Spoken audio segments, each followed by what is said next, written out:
What is going on, everyone? It is awesome here again, and I'm back here to you guys with another video. It's been a while since I've uploaded a video. It's been a very long time since I've uploaded a video. Actually, it's been like a month. The last video I did was like a Battlefield 1 video,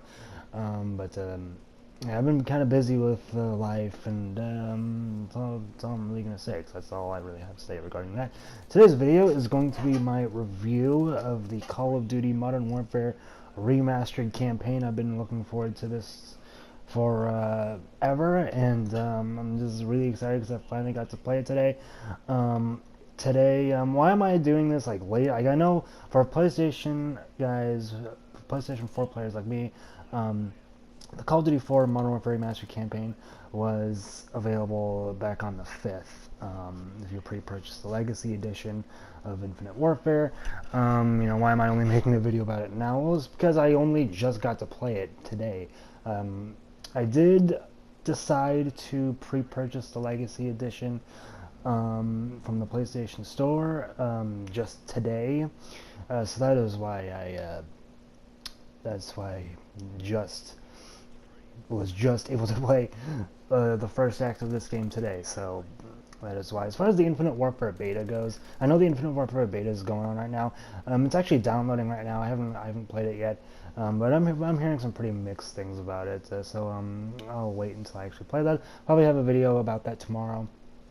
But anyways, let's get into Modern Warfare Remastered. So the first thing I must get into right now is this game. If you played this back in 2007, if you've played the original Call of Duty 4 game like I have, like I've played a lot of the original Call of Duty 4 game, just so everyone knows, played them both on PC and PS3.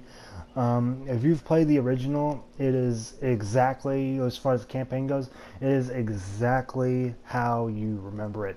There, it is, as far as gameplay goes, as far as general everything goes, it is exactly how you remember it. What has changed is that the presentation is a lot better, and it's a lot more immersive. The graphics, obviously, what you can see from this Crew Expendable gameplay that I recorded earlier today, is that obviously this looks a lot better than the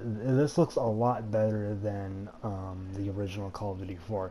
This definitely, if you show this to a person who was probably never heard of Call of Duty 4, or he was probably a non-gamer who've never played Call of Duty 4, but has maybe seen some stuff of recent games, and you showed them this, they may think that this game is like a brand new game that just came out. But this in general, this looks better than Infinite Warfare. The graphics in this game are actually better than Infinite Warfare. That's from what I've seen, anyways. But anyways, but yeah, it's pretty much exactly how you remember it. And the graphics are a lot better. And something I also want to touch on is the audio. Most of the audio does kind of sound the same, though a lot of the radio chatter and radio dialogue does sound a lot more authentic. If you actually listen to the radio dialogue in Modern Warfare Remastered and you compare it to the original, the remaster sounds a lot more, the radio chatter just sounds a lot more realistic, and it's a lot more immersive, if you ask me. That's the one thing I can say about the presentation in general in Modern Warfare Remastered compared to the original, is that it's a lot more immersive. You can see in this Crew Expendable gameplay that on my MP5 here, you can see the raindrops on the gun, because obviously just draining the Crew Expendable mission. You can see the raindrops on the uniforms, on the clothing. You can see all that stuff. And something I also like about the Crew Expendable mission is that if you look at the edges of the screen, you can see the outlines of the masks that the SAS soldiers wear. In this mission, and it actually kind of impacts your vision to an extent. I think that's really cool. Something that wasn't present in the original Call of Duty 4. So that's pretty cool right there. Some of the weapons sound different. The MP5, pretty much all the weapons from what I've played with so far sound different. They look a lot more real. They as far as how they look a lot more like how they did. About how they look a lot more like how they do in real life. But but they do sound different from what they were in the original. It's not like they don't sound necessarily more realistic, however. Like in the original Call of Duty 4 game, a lot of the weapons did sound realistic. Some of them didn't. But honestly, I can't really think of any gun in this game that does sound like a realistic. It does sound like a real gun. But then but honestly, when it comes to weapon sounds, I don't really care much about that. Honestly, I'm not the guy to judge weapon sounds just because I don't really care. Just because it doesn't really affect my enjoyment of the game all that much. What else do I gotta talk about? What else do I gotta talk about? Yeah, this game is just awesome. I'm serious. I just love Call of Duty 4. It is just one of my favorite games ever, and I'm so happy that I finally got to play this fucking remaster. I haven't honestly gotten to use most of the weapons yet. The only weapons I've gotten to use are like the MP5, the M4, and the M16, and a few others. I don't know. I generally in the campaign I generally like to go with, especially in Call of Duty 4. I generally like to go with just what the game gives me generally, just because I'm fine with what the game gives me. Like I'm not like one of those guys that just picks off weapons that just picks up weapons off the ground a lot. Though I do occasionally, just because it's fun, and yeah. I mean, it is fun occasionally, but oh yeah, another thing I got to talk about during presentation. Now that we're getting to this part in the Modern Warfare Remastered camp, and part in Call of Duty 4 and part of Crew Expendable, with the sinking ship part, you can tell that the lighting has changed. In the original game, in the original Call of Duty 4, there was no fire there in the background behind Price, but there definitely is fire in Modern Warfare Remastered. In general, it just looks a lot more realistic. That's what I have to say about the presentation. I'm not saying the original Call of Duty 4 looks bad. I'm saying that the original Call of Duty 4, the original Call of Duty 4, does still look decent by today's standards. It still holds up by today's standards. But when you see the remaster, it's like I'm not even sure if I can ever go back to the original Call of Duty 4, honestly. Even though I love that so much, and I have like a bunch of hours played on both the PS3 and PC versions of that game. What else I got to talk about? I just want to talk about how much I love this game, honestly. The thing about this game is it obviously changed the Call of Duty series. And also, something else I want to talk about is that, I know I've kind of talked about this before, but this is to me what Call of Duty should be. It should be a boots on the ground, a modern military or historical game. I mean, there's nothing wrong with future warfare. I have nothing really against future warfare. I'm just really tired of it. Don't get me wrong, I'm still looking forward to playing the Infinite Warfare beta, and I'm also looking forward to playing the Infinite Warfare campaign as well when that comes out. They released a story trailer for the Infinite Warfare campaign a few weeks ago, and it looks freaking badass. But anyways,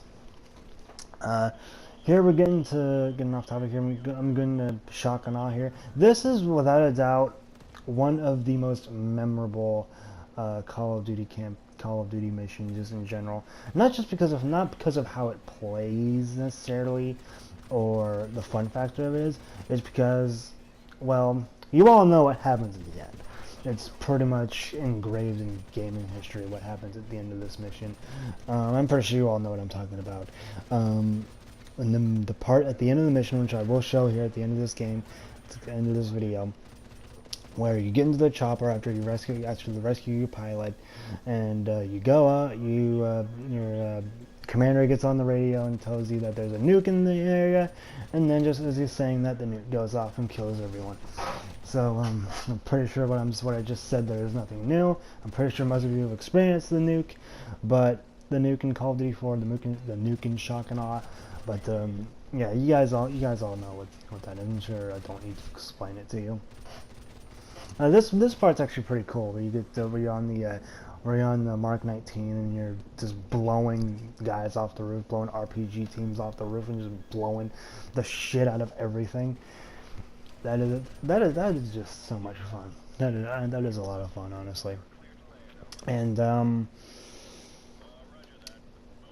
anyways, back to my point earlier is that like this is Call of Duty right here. This is Call of Duty. This Call of Duty 4 is Call of Duty. Like this is what I fell in love with back when I got into the franchise. Back I started playing Call of Duty in around 2010-ish. That's when I started playing Call of Duty, 2010-ish, and this is one of the things I fell in love with about the Modern Warfare series. It's just I liked how it was relatable. It was set in a realistic, somewhat realistic setting, and this is just what I want from a Call of Duty game. Again, nothing wrong with the future. It's just that I don't think Call of Duty belongs in the future. But that doesn't mean I'm not, kind of looking forward to playing Infinite Warfare. I mean, there is a reason I bought. I wouldn't have bought the Legacy. I wouldn't have pre-purchased the Legacy Edition if there wasn't something in Infinite Warfare that I was excited about. I wasn't going to spend $80 just for COD 4. But I saw the Call of Duty XP. I saw something in Infinite Warfare that I liked, and obviously the Infinite Warfare story trailer. Like Infinite Warfare just looks like Black Ops 3, but I'll get that tomorrow. I'll get into that tomorrow when I play the Infinite Warfare beta. What you're seeing here is the M4A1 something I want to bring up in COD 4 about COD 4 is that some of the attachments in this game that you get in the campaign are not available in multiplayer. Like this holographic sight, that laser sight thing that you don't even get to use in this mission. Those are actually not available in multiplayer. In some of the other missions, there's like this, like in some of the other missions, there's on the G36C in the campaign version, and on one of the other M4A1 variants, there's like this scope that is also not, it's kind of like an ACOG scope, but it's not available in the multiplayer. It's available in the campaign, but it's not available in multiplayer. Some of the other differences between multiplayer and campaign in Call of Duty 4 is that the M16 and the G3 are actually fully automatic, but in the multiplayer, the M16A4 is a burst fire gun, and the G3 is a semi-automatic gun. So yeah, there are some differences between a lot of the weapons of the campaign versus the weapons in the multiplayer.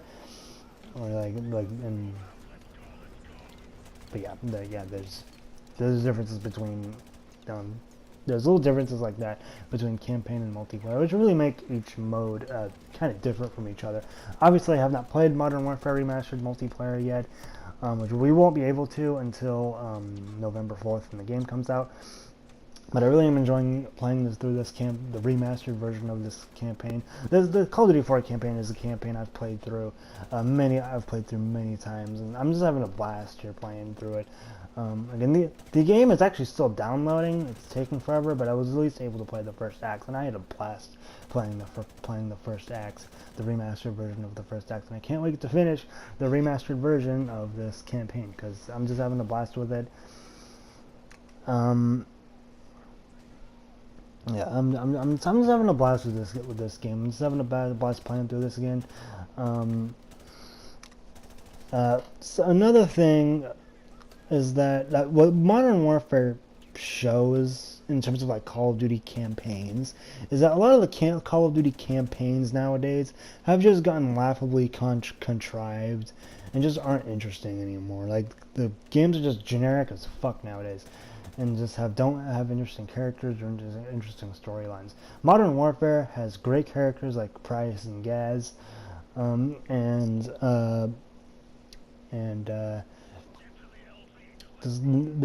has a really believable storyline. It's like that's just what I miss about Call of Duty 4 compared to a lot of the newer games. The newer games are just fucking silly, and like this game has like a very dark, gritty, realistic atmosphere to it, And that's what I really like about Call of Duty 4, and that's what I miss about the other Call of Duty games, is their realistic tone to everything. I just really miss that about the other Call of Duty games. Just yeah, just playing through this again just makes me realize how much I miss it, and how much I hope that Call of Duty goes back to this style of game instead of pushing futuristic warfare. Which, according to some IGN reports that I was reading yesterday, it is possible that this is just speculation. This is just speculation, so take this with a grain of salt. That Call of Duty 2017, developed by Sledgehammer Games, could be going to Vietnam. That's just speculation, just off of an IGN article or I forget which website it was, but it mentioned something about some IGN reports, saying that Sledgehammer's third person action adventure Call of Duty spin-off game that they were working on years ago before they started working on Modern Warfare 3. They could be reviving that to an extent and bringing the Call of Duty series into Vietnam for next year, which I would love that. I would absolutely love that. But again, speculation. That is all speculation. Don't take all that with a grain of salt. That it's just speculation. I could be totally wrong, but yeah, that's just based off of one article that I read. Anyways, guys, please tell me what you think of Modern Warfare Remastered in the comment section below. Have you played it yet? Are you going to wait until this game is sold separately from Infinite Warfare, which it will be eventually? I have a feeling. And I'm just going to let you see the nuke, the Call of Duty 4 nuke. And guys may want to turn your speakers up just because the clip isn't at a very high volume, so you guys might want to turn your speakers up if possible. Anyways, guys, so I hope you guys like, comment, favorite, and subscribe, and I will see you guys in the next video. Have a good day, everyone.